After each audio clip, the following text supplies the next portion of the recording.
जी अस्सलाम वालेकुम स्टूडेंट्स। जी ninth class आज जो हम टॉपिक डिस्कस करने जा रहे हैं उस टॉपिक का नाम है फंडामेंटल फोर्सेस। ठीक है, इसमें भी हमने डेफिनेशंस करनी है और इसके बारे में कुछ आप पिछले टॉपिक में भी पढ़ रहे हैं, उसी चीज़ को यहाँ पर दोबारा फिर डिस्क्राइब किया गया है।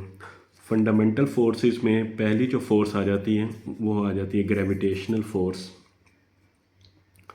ग्रेविटेशनल फोर्स, ठीक है, पिछले टॉपिक में भी हमने इसको डिस्कस किया था ग्रेविटेशनल फोर्स को। हाँ जी, क्या थी ग्रेविटेशनल फोर्स?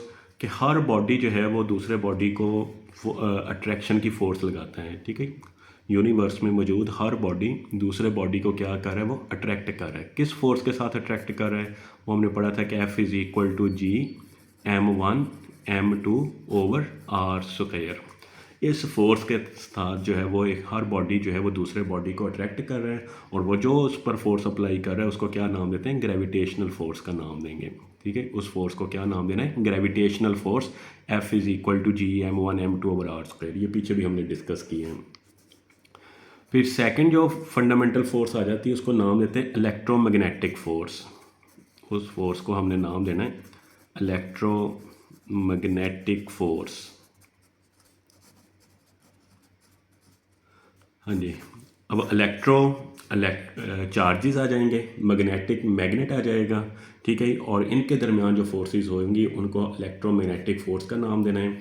ठीक है, अब फोर्स डेफिनेशन इसकी लिखेंगे। अब force causes interaction between interaction between, हाँ जी, किसके दरमियान ये आपस में इंटरेक्ट करती हैं? Electrically charge particles. इलेक्ट्रिकली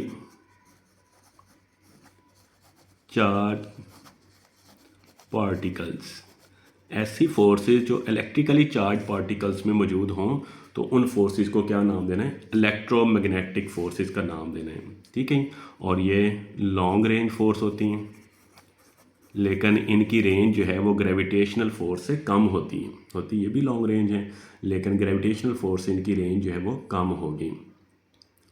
और जहाँ पर ये फोर्सेस अमल करती हैं उस हिस्से को, उस जगह को हम नाम देते हैं electromagnetic field. The areas where these forces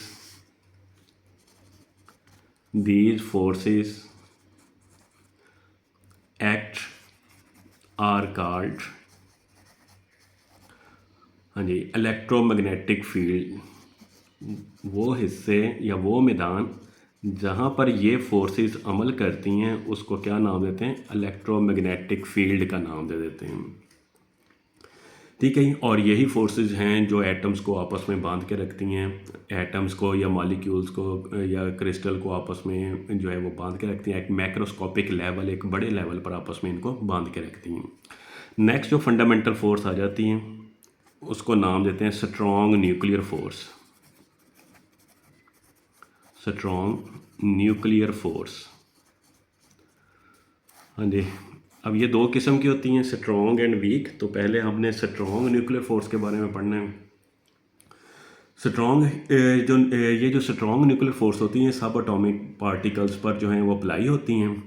hold the atom nuclear together by binding the proton and neutron. ठीक है, ये एक एटम के अंदर जो न्यूक्लियस होता है, न्यूक्लियस के अंदर हमें पता है कि न्यूक्लियस के अंदर दो चीज़ें होती हैं, न्यूट्रॉन और प्रोटॉन। अब न्यूट्रॉन और प्रोटॉन को आपस में बांध के जो बाइंड करके रखती हैं फोर्सेस, उन फोर्सेस को हम नाम देते हैं स्ट्रॉन्ग न्यूक्लियर फोर्स का नाम देते हैं। ठीक है, ऐसी फोर्सेस जो न्यूक्लियस के अंदर पाई जाती हैं और न्यूक्लियस के अंदर न्यूट्रॉन या प्रोटॉन या मजमूई तौर पर इनको इकट्ठा नाम जो है वो हम देते हैं न्यूक्लियॉन्स। जी ठीक है, न्यूक्लियॉन्स में दोनों चीज़ें आ जाती हैं, न्यूट्रॉन भी आ जाते हैं और प्रोटॉन में भी आ जाते हैं। इनको आपस में जो फोर्सेस बाइंड करके रखती हैं, बांध के रखती हैं, तो ये फोर्सेस जो है वो स्ट्रॉन्ग न्यूक्लियर फोर्स कहलाती हैं। इनकी रेंज है वो कम होती है, शॉर्ट रेंज फोर्सेस होती हैं ये, और इनकी रेंज जो है वो दी हुई है कि 10⁻⁻⁻14 मीटर, यानी बहुत शॉर्ट रेंज होती हैं। अगर तो इनके दरमियान डिस्टेंस जो है वो इस डिस्टेंस से इंक्रीज़ कर जाए तो फिर ये फोर्सेस जो है वो अमल नहीं करती, ठीक है। इस डिस्टेंस के अंदर, ये फिक्स डिस्टेंस है, इस डिस्टेंस के अंदर अंदर अगर फोर्सेस अमल करेंगी तो फिर ये कहलाएगी स्ट्रॉन्ग न्यूक्लियर फोर्सेस कहलाएंगी, और ये इनकी रेंज होगी, शॉर्ट रेंज फोर्सेस होती हैं। हाँ जी, नेक्स्ट जो लास्ट टाइप है इसकी, उसको नाम देते हैं वीक न्यूक्लियर फोर्सेस।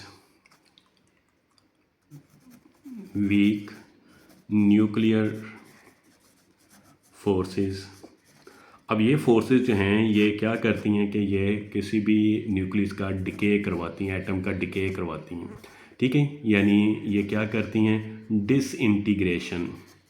डिसइंटीग्रेट का मतलब होता है, ये डिसइंटीग्रेशन का मतलब होता है किसी चीज़ को तोड़ना, अलग-अलग कर देना, ठीक है। तो ये क्या करती हैं कि रिस्पॉन्सिबल होती हैं डिसइंटीग्रेशन ऑफ अ न्यूक्लियस, किसी के न्यूक्लियस को तोड़ने के लिए, ठीक है। न्यूक्लियस को तोड़ने के लिए ये फोर्सेस असरअंदाज होती हैं। और जैसे ही न्यूक्लियस टूटता है, ठीक है, फॉर एग्जांपल जब न्यूक्लियस टूटेगा तो इसमें एक जो है वो बीटा डिके हम ले लेते हैं कि बीटा डिके होता है जिसमें एक इलेक्ट्रॉन बनता है, ठीक है, एक इलेक्ट्रॉन खारिज होगा और एक उसका एंटी पार्टिकल होता है जिसको नाम देते हैं एंटी न्यूट्रिनो का नाम देंगे, ठीक है, एंटी न्यूट्रिनो। ये पार्टिकल जो है इसमें से खारिज होते हैं, ठीक है। तो ज़्यादा डिटेल नहीं है, बस आपने ये समझना है कि ये ऐसी फोर्सेस हैं जो क्या करती हैं कि किसी भी न्यूक्लियस को तोड़ती हैं, और न्यूक्लियस के तोड़ने का जो प्रोसीजर होता है उसको हम डिके का नाम देते हैं। और ये जो फोर्सेस हैं ये भी शॉर्ट रेंज होती हैं, और इनकी रेंज जो है वो 10⁻⁻17 मीटर तक होती हैं, ठीक है। इनकी जो रेंज की है वो 10⁻⁻17 तक होती हैं। तो इन फोर्सेस को नाम दिया जाता है कि ये all the forces are fundamental forces कहलाती हैं।